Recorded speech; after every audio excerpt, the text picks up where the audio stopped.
Alright, I want to show you how to take apart a GM door lock. This is out of the rear barn style lock. Okay, so this has a kind of not a fixed but a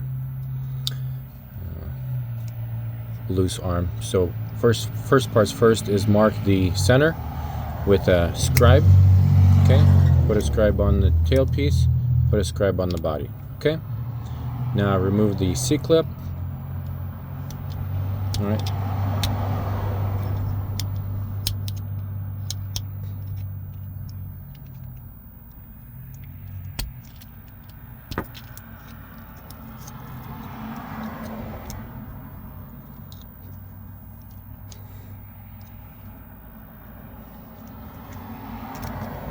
All right, C-clip is out. You're going to remove the tailpiece. Okay, so that helps you align if you match up the lines. You're going to grab some face cap removal tool, or you can grab some dikes. I'm going to show you both ways. So you're going to have to remove the face cap, so make sure you have a new cap. You need a pick tool, and you need a Keedex. It's a GM decoder. Okay, I'll show you how to use all those. So you're going to grab the face cap kind of towards the middle or towards the back, and you're going to untwist that face cap. So you squish, see that? Squish and kind of roll it away. So, okay. Now if you have these pliers, it's a little bit easier.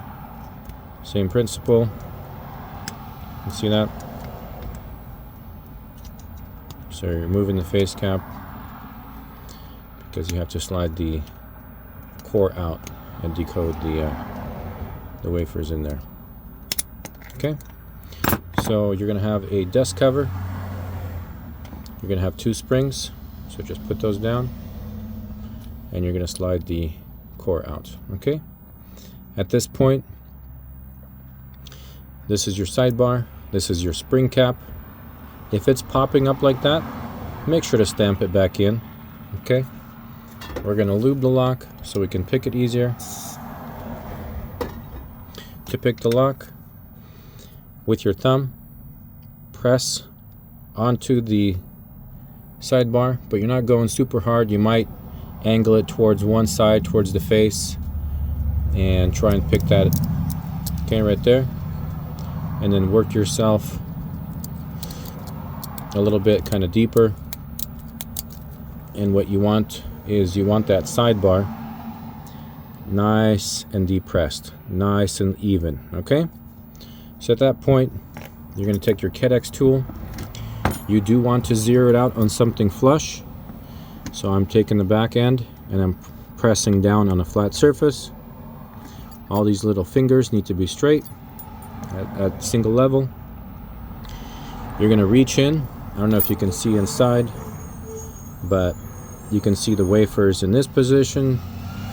So there's 6. 1, 2, 3, 4, 5, 6. And your whole goal is to put these fingers on top of the wafer, not to the side, not an angle, but nice and vertical, or parallel, I would say. Kind of feel for it, and you're going to press down one fluid motion all the way in as you're holding the sidebar. That means it's in the picked position. And depending how high that is or how low, that'll be your cuts. So we're going to do this one more time. You might do it once or twice just to make sure you got it right.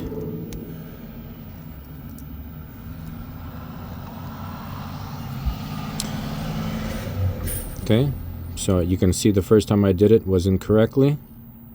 So I'm going to do it one more time just to confirm my depths.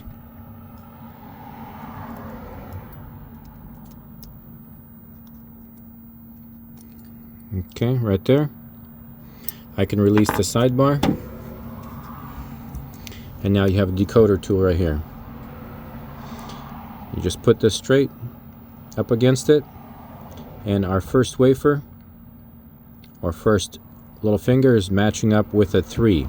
Then we have a 2, then we have a 4, then we have a 2, 2, and a 1. So we're going to take our snips,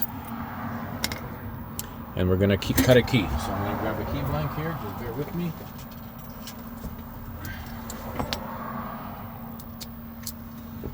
We're gonna take our snips or your code machine, whatever you want to use.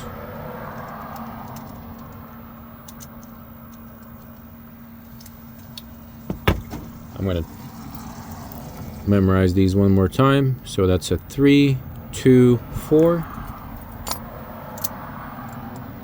3, 2, 4, 2, 2, 1. And I'm going to cut a key with the clippers.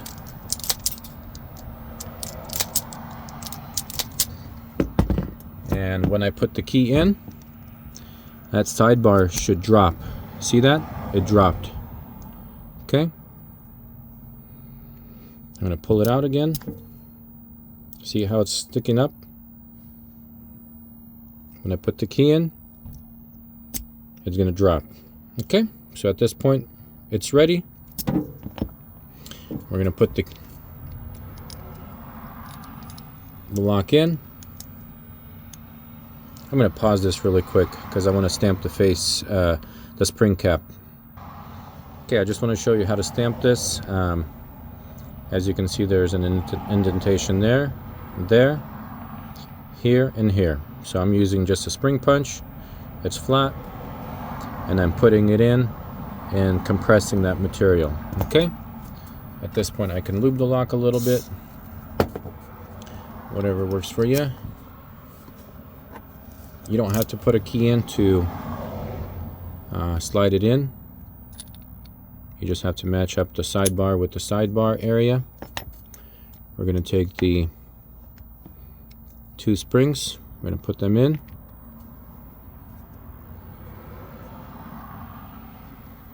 We take our dust cover. And on the dust cover, there's 2 little wings. One right here and one right there. So that'll match up with the wings on one of the sides. So it's either on this top or on the bottom. So based on the picture or the orientation right now, we're going to put this on top. Okay. At this point, we take our new, make sure it's seated correctly and lined up. We're going to take our face cap, we're going to push on top, flip it over, and we're going to use a screwdriver. As you can see, we're going to bend these tabs over as I'm keeping pressure on the body of that lock. Okay, if I need to move it over to realign it a little bit, and press in. So I'm going to go all the way around, nice and flush.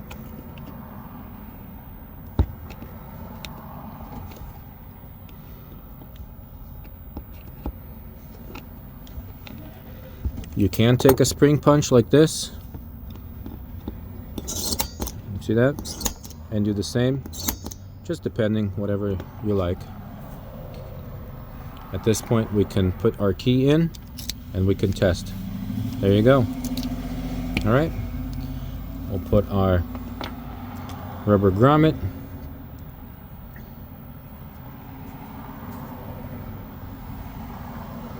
And so there's 2 tabs that we align with the cutout as well. We'll put our tail piece, so we're going to line up the little notch that we made and a little scribe. Okay, just like that. And we're going to put in our clip. Okay.